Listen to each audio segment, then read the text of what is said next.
दोस्तों, आज हम एनसीईआरटी क्लास 7 का हिस्ट्री का चैप्टर 6 पढ़ेंगे। इससे पहले हमने 5 चैप्टर पढ़ चुके हैं। तो चैप्टर का नाम है नगर, व्यापारी और शिल्पीजन। ठीक है, तो चलो दोस्तों शुरू करते हैं अपना चैप्टर। एक मध्ययुगीन नगर की यात्रा पर आया कोई यात्री उस नगर के बारे में कैसे आकांक्षाएं रखता होगा, यह इस बात पर निर्भर करता है कि वह नगर किस प्रकार का था। क्या वह एक मंदिर नगर था या एक प्रशासनिक केंद्र, एक वाणिज्यिक शहर, एक पतन नगर अथवा किसी अन्य प्रकार का शहर था। वस्तुतः कई नगर तो एक साथ अनेक प्रकार के थे। वे प्रशासनिक नगर तथा मंदिर नगर होने के साथ साथ वाणिज्यिक कार्यकलापों और शिल्प उत्पादन के केंद्र भी थे। मानचित्र 1, मध्य और दक्षिण भारत में व्यापार और शिल्पकारी उत्पादन के कुछ प्रमुख केंद्र। ये देखो, कुछ प्रमुख केंद्र देखते हैं। ये काबुल है, ये गंगा नदी का एक मार्ग है, ये यमुना नदी का मार्ग है जो गंगा नदी मिल रही है।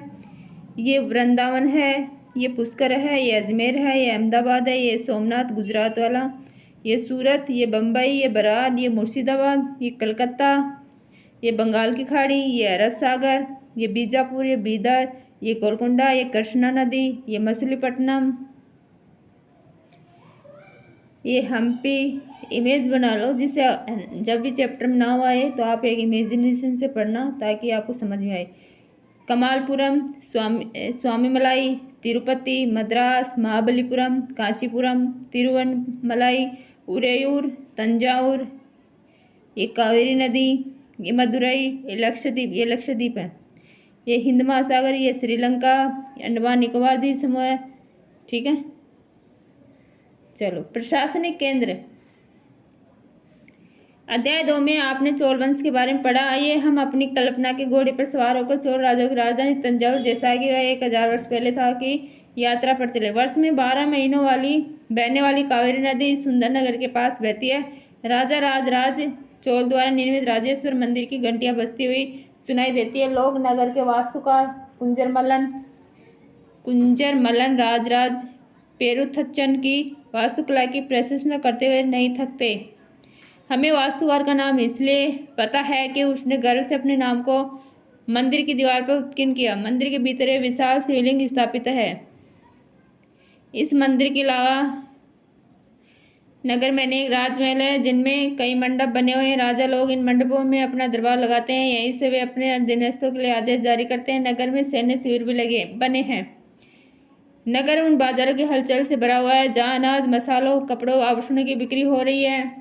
नगर के लिए जल की आपूर्ति कुओं और तालाबों से होती है। तंजावुर और इसके निकटवर्ती नगर उरेयूर के सालिय बुनकर मंदिर के उत्सव के लिए झंडे, झाड़ियां बनाने का कपड़ा, राजा और अभिजात वर्ग के लिए बढ़िया सूती वस्त्र, जनसाधारण के लिए मोटा सूती वस्त्र तैयार कर रहे हैं। यहाँ से कुछ दूरी पर स्वामी मलाई में स्थापित अथवा मूर्तिकार उत्तम कांस्य मूर्तियां तथा लंबे सुंदर घंटा धातु के दीप बना रहे हैं। मंदिर नगर और तीर्थ केंद्र। तंजावुर एक मंदिर नगर का भी उदाहरण है। मंदिर नगर नगरीकरण का एक अत्यंत महत्वपूर्ण प्रतिरूप प्रस्तुत करते हैं। नगरीकरण नगरों के विकास की प्रक्रिया है। मंदिर अक्सर समाज और अर्थव्यवस्था दोनों के लिए ही अत्यंत महत्वपूर्ण होते थे। शासक विभिन्न देवी देवताओं के प्रति अपना भक्ति भाव दर्शाने के लिए मंदिर बनाते थे। वे मंदिरों को भूमि एवं धन अनुदान में देते थे, जिनकी आय से धार्मिक अनुष्ठान विधि विधान से संपन्न किए जाते थे। तीर्थ यात्रियों तथा पुरोहित पंडितों को भोजन कराया जाता था और पर्वोत्सव मनाए जाते थे। मंदिर के दर्शनार्थी भी दान दक्षिणा दिया करते थे। कांसा, घंटा धातु और लुप्त मोम तकनीक। कांसा एक मिश्र धातु होती है जो तांबे और रांगे टीन के मेल से बनती है। घंटा धातु में रांगे का अनुपात किसी भी अन्य किस्म के कांसे से अधिक होता है। यह घंटे जैसी ध्वनि उत्पन्न करती है। चोलकालीन कांस्य मूर्तियां अध्याय 2 में देखें। लुप्त मोम तकनीक से बनाई जाती थी। इस प्रविधि के अंतर्गत सर्वप्रथम मोम का एक प्रतिमा बनाई जाती थी। इसे चिकनी मिट्टी से पूरी तरह लीप कर सूखने के लिए छोड़ दिया जाता था। जब वह पूरी तरह सूख जाती थी तो उसे गर्म किया जाता था और उसके मिट्टी के आवरण में एक छोटा सा छेद बनाकर उस छेद के रास्ते सारा पिघला हुआ मोम बाहर निकाल दिया जाता था। फिर चिकनी मिट्टी के खाली सांचे में उसी सेद के सारे पिघली हुई धातु भर दी जाती थी। जब वह धातु ठंडी होकर ठोस हो जाती थी तो चिकनी मिट्टी के आवरण को सावधानीपूर्वक हटा दिया जाता था और उसमें निकली हुई प्रतिमा को साफ करके चमका दिया जाता था। चित्र एक को देखो, कांस्य मूर्ति जिसमें कृष्ण को नाग राक्षस कालिया को काबू करते हुए दिखाया गया है। देखो कालिया को, ये कालिया नाग है, इसको काबू करते हुए कृष्ण। देखो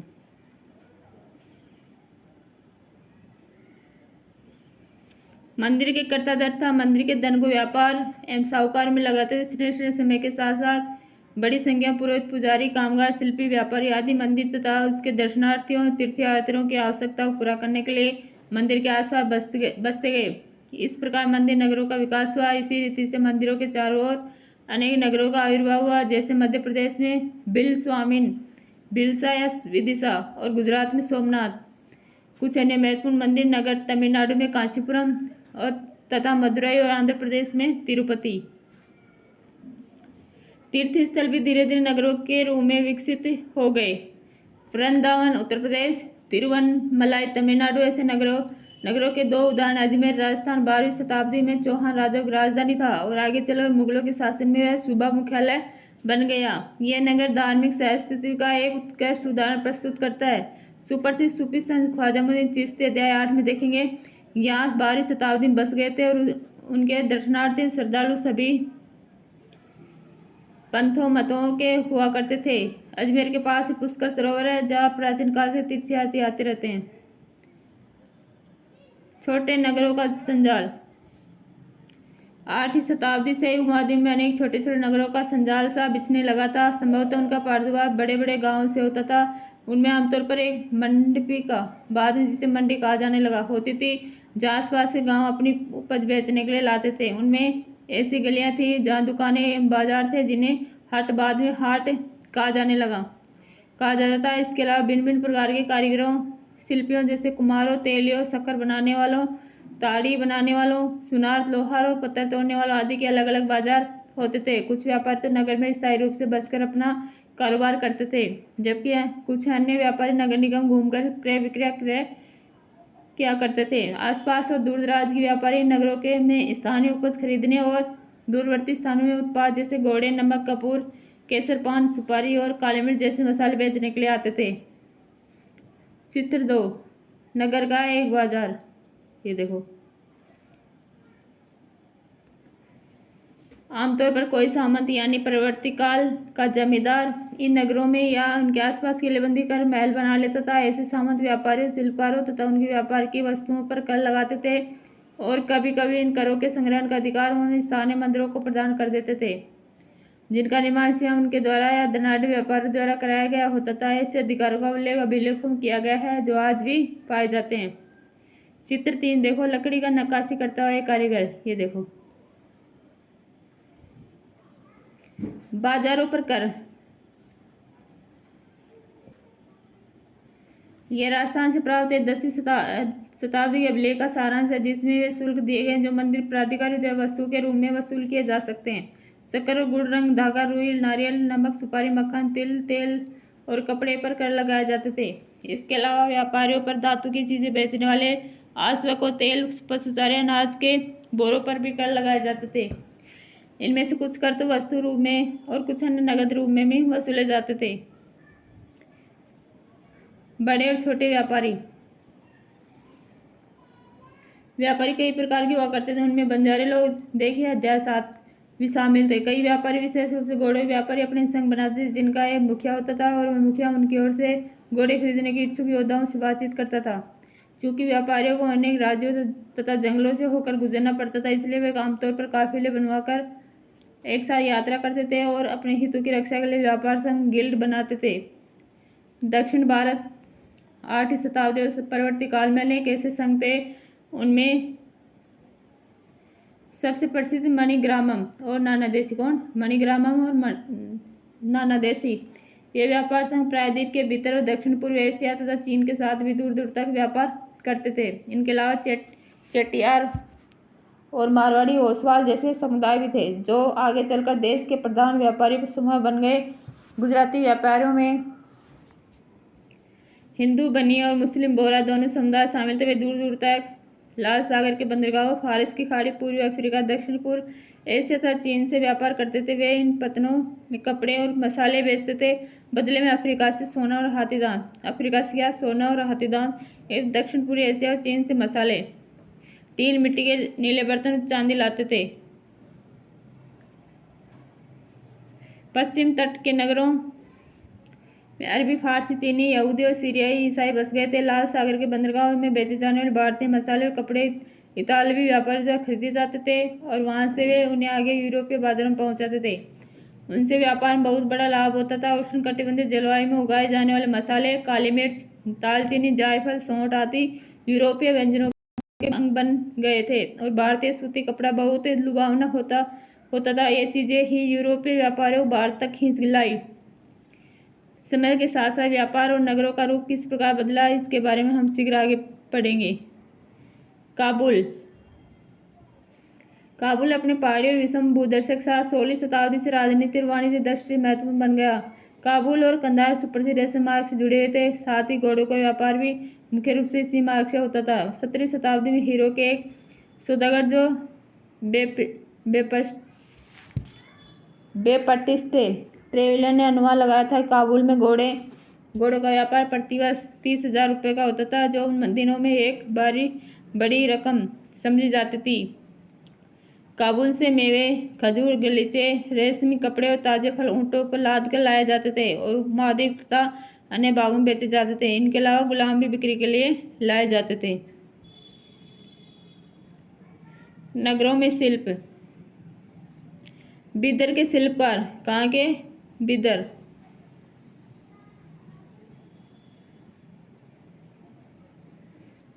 बिदर के शिल्पकार तांबे तथा चांदी से जड़ाई के काम के लिए इतने अधिक प्रसिद्ध है कि इन शिल्प का नाम ही बिदरी पड़ गया। क्या पड़ गया? बिदरी। पांचाल अर्थात विश्वकर्मा समुदाय, जिसमें सुनार, कसेरे, लोहा, राजमिस्त्री और बड़े ही शामिल थे, मंदिरों के निर्माण के लिए आवश्यक थे। इसके अलावा वे राजमहलों, बड़े बड़े भवनों, तालाबों, जलाशयों के निर्माण में भी अपनी महत्वपूर्ण भूमिका अदा करते थे। इसी प्रकार सालियार या केकोलार जैसे बुनकर भी समृद्धिशाली समुदाय बन गए थे और वे मंदिरों को भारी दक्षिणा दिया करते थे। वस्त्र निर्माण से संबंधित कुछ अन्य कार्य जैसे कपास को साफ करना, काटना और रंगना भी स्वतंत्र व्यवसाय बन गए थे, जिनके लिए विशेषता की आवश्यकता होती थी। पीतल के इस मोमबत्ती दान पर काला आवरण, ये देखो। चित्र 5, शॉल का बॉर्डर। ये शॉल का बॉर्डर है। शहरों के बदलते हुए भाग्य। कई शताब्दियों के लंबे समय में अहमदाबाद, गुजरात जैसे कुछ नगर बड़े व्यापारिक केंद्रों के रूप में विकसित हो गए, लेकिन तंजावुर जैसे कुछ अन्य नगर पहले की अपेक्षा विस्तार महत्व की दृष्टि से सिकुड़ गए। इसी काल में पश्चिम बंगाल भागीरथी नदी के तट पर स्थित मुर्शिदाबाद रेशमी वस्त्रों के प्रमुख केंद्र के रूप में उभरा था। वह 1704 में बंगाल की राजधानी बन गया था, लेकिन इसी शताब्दी के दौरान उसका सितारा डूब गया, क्योंकि वहाँ के बुनकर इंग्लैंड की मिलों से बनकर आए सस्ते कपड़े के साथ प्रतियोगिता में टिक न सके। चित्र 6, हम्पी के अहाते की टूटी हुई दीवार से बुर्ज का दृश्य है। ये हम्पी की दीवार।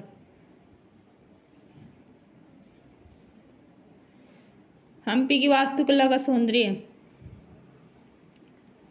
हम्पी नगर कृष्णा और तुंगभद्रा नदी घाटी में स्थित है। यह नगर 1336 में स्थापित विजयनगर साम्राज्य के अंदर स्थल था। हम्पी के शानदार खंडहरों से पता चलता है कि उस शहर की किलेबंदी उच्च कोटि की थी। किले की दीवारों के निर्माण में कहीं भी गारे, चूने जैसे किसी भी जोड़ने वाले मसाले का प्रयोग नहीं किया गया था और शिलाखंडों को आपस में फंसाकर गूंथा गया था। एक किलाबंद नगर।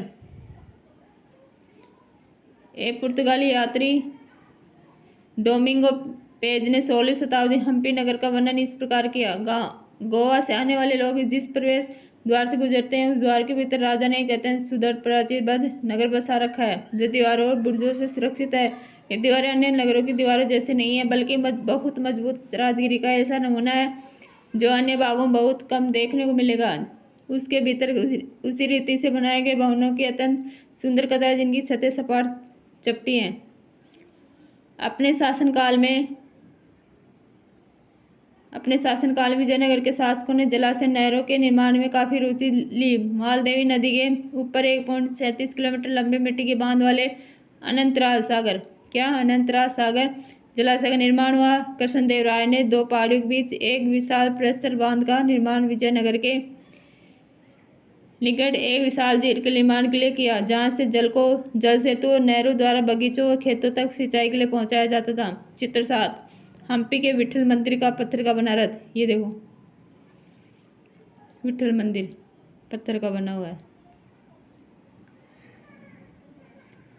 हम्पी की वास्तुकला विशिष्ट प्रकार की थी। वहाँ के शाही भवनों में भव्य मेहराब गुंबद थे। वहाँ स्तंभों वाले कई विशाल कक्ष थे, जिनमें मूर्तियों को रखने के लिए आले बनाए हुए थे। वहाँ सुनियोजित बाग बगीचे भी थे, जिनमें कमल और टोडों की आकृति वाले मूर्तिकला के नमूने थे। 15वीं-16वीं शताब्दियों के अपने समृद्धि काल में हम्पी कई वाणिज्यिक और सांस्कृतिक गतिविधियों से गुंजायमान रहता था। उन दिनों हम्पी के बाजारों में मुस्लिम सौदागरों, चेटियों और पुर्तगालियों जैसे यूरोपीय व्यापारियों के एजेंटों का जमघट लगा रहता था। मंदिर सांस्कृतिक गतिविधियों के केंद्र होते थे। देव दासियां, विरूपाक्ष शिव मंदिर के अनेक स्तंभ वाले विशाल कक्षों में देव प्रतिमा, राजा तथा प्रजाजनों के समक्ष नृत्य किया करती थी। महानवमी पर्व, जो आज दक्षिण में नवरात्रि पर्व कहलाता है, उन दिनों हम्पी में एक अत्यंत महत्वपूर्ण पर्व माना जाता था। पुरातत्वविदों ने उस महानवमी मंच को खोज निकाला, जहाँ राजा अपने अतिथियों को स्वागत सत्कार करता था और अधीनस्थ व्यक्तियों से नजराने उपहार लिया करता था। वहीं विराजमान होकर राजा नृत्य, संगीत तथा मल्लयुद्ध के कार्यक्रम भी देखा करता था। 1565 में दक्कनी सुल्तानों गोलकुंडा, बीजापुर, अहमदनगर, बरार और बिदर के शासकों के हाथों विजयनगर को पराजय के बाद हम्पी का विनाश हो गया। वाणिज्य केंद्र, एक ऐसा स्थान जहाँ विभिन्न उत्पादक केंद्रों से आने वाला माल खरीदा और बेचा जाता था। सूरत पश्चिम का प्रवेश द्वार। सूरत मुगल काल में केम्बे, आज के खंभात और कुछ समय बाद के अहमदाबाद के साथ साथ गुजरात में पश्चिमी व्यापार वाणिज्य केंद्र बन गया। सूरत ओरमुज की खाड़ी से होकर पश्चिमी एशिया के साथ व्यापार करने के लिए मुख्य द्वार था। सूरत को मक्का का प्रस्थान द्वार भी कहा जाता था, क्योंकि बहुत से हज यात्री जहाज से यहीं से रवाना होते थे। सूरत एक सर्वदेशीय नगर था, जहाँ सभी जातियों और धर्मों के लोग रहते थे। 17वीं शताब्दी में वहाँ पुर्तगालियों, डचों, अंग्रेजों के कारखाने एवं माल गोदाम थे। अंग्रेज इतिहासकार ओविगटन ने 1689 में सूरत बंदरगाह का वर्णन करते हुए लिखा है कि किसी भी एक वक्त पर भिन्न भिन्न देशों के औसतन 100 जहाज इस बंदरगाह पर लंगर डाले खड़े देखे जा सकते थे। हुंडी क्या होती है? एक ऐसा दस्तावेज जिसमें एक व्यक्ति द्वारा जमा कराई गई रकम दर्ज रहती है। हुंडी को कहीं अन्यत्र प्रस्तुत करके जमा की गई राशि प्राप्त की जा सकती है।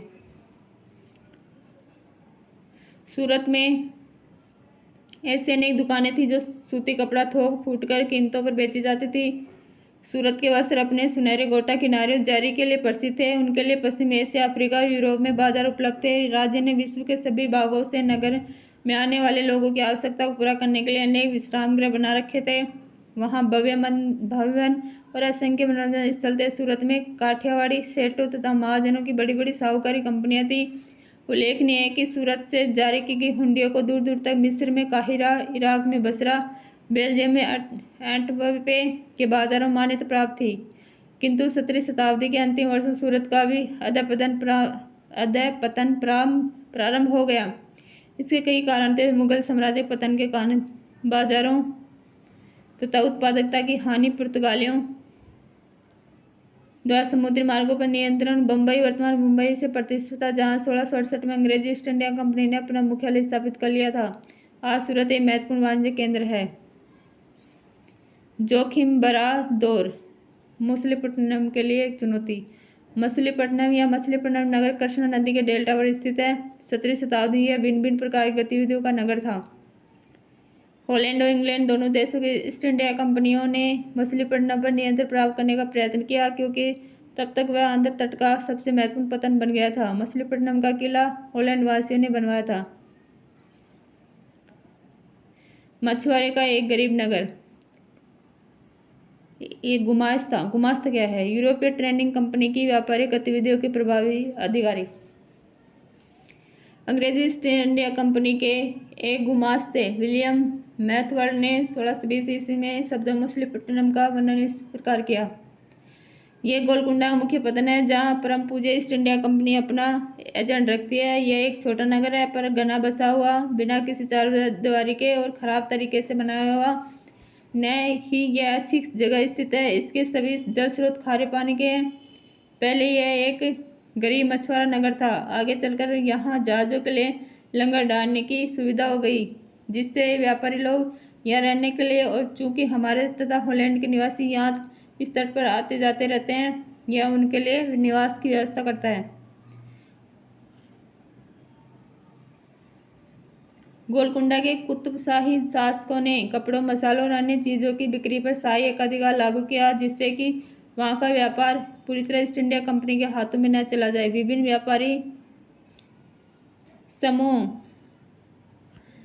गोलकुंडा के कुलीन वर्गों, फारसी सौदागरों, तेलुगु, कोमटी, चेटियार और यूरोपीय व्यापारियों ने नगर को घनी आबादी वाला और समृद्धिशाली बना दिया। जब मुगलों ने गोलकुंडा तक अपनी शक्ति बढ़ा ली, तो उनके प्रतिनिधि सूबेदार मीर जुमला मीर जुमला ने कि स्वयं एक सौदागर था, हॉलैंड वासियों और अंग्रेजों को आपस में भिड़ाना शुरू कर दिया। 1686 में मुगल बादशाह औरंगजेब ने गोलकुंडा मुगल साम्राज्य में मिला लिया। अब यूरोपीय कंपनियों के सामने अन्य विकल्प ढूंढने की समस्या खड़ी हुई। कंपनी की नई नीति के अंतर्गत केवल इतना ही पर्याप्त नहीं था कि पतन भीतरी प्रदेश के उत्पादन केंद्रों के साथ संबंध बनाए रखे, बल्कि इस बात की भी थी आवश्यकता महसूस की गई कि कंपनी के नए केंद्र एक साथ राजनीतिक, प्रशासनिक तथा वाणिज्यिक इकाई भी अदा करें। जब कंपनी के व्यापारी मुंबई, कलकत्ता वर्तमान कोलकाता, मद्रास वर्तमान चेन्नई चले गए, तब मछलीपट्टनम अपने व्यापार और समृद्धि दोनों ही खो बैठा, और 18वीं शताब्दी के दौरान उसका अधःपतन हो गया, और आज वह एक छोटे से जीर्ण शीर्ण नगर से अधिक कुछ नहीं है। नए नगर और व्यापारी 16वीं और 17वीं शताब्दी में यूरोप के देश व्यापारी उद्देश्यों से मसालों और कपड़ों की तलाश में लगे हुए थे, जो यूरोप और पश्चिमी एशिया दोनों जगह लोकप्रिय हो गए थे। अंग्रेजों, हॉलैंड वासियों और फ्रांसीसियों ने पूर्व में अपनी वाणिज्यिक गतिविधियों का विस्तार करने के लिए अपनी अपनी ईस्ट इंडिया कंपनी बनाई। प्रारंभ में तो मुल्ला अब्दुल गफूर और विरजी वोरा जैसे कुछ बड़े व्यापारी भारतीय व्यापारियों ने, जिनके पास बड़ी संख्या में जहाज थे, उनका मुकाबला किया, किंतु यूरोपीय कंपनियों ने समुद्री व्यापार पर अपना नियंत्रण स्थापित करने के लिए अपनी नौ शक्ति का प्रयोग किया और भारतीय व्यापारियों को अपने एजेंट के रूप में कार्य करने के लिए मजबूर कर दिया। अंततः अंग्रेज उपमहाद्वीप में सर्वाधिक सफल वाणिज्यिक एवं राजनीतिक शक्ति के रूप में उभरकर स्थापित हो गए। वस्त्रों जैसी वस्तुओं की मांग में तेजी आने से अधिकाधिक लोगों ने कताई, बुनाई, धुलाई, रंगाई आदि का धंधा अपना लिया। इससे इन शिल्पों का बहुत विस्तार हुआ। भारतीय वस्त्रों के रूप, रंग और डिजाइन अधिकाधिक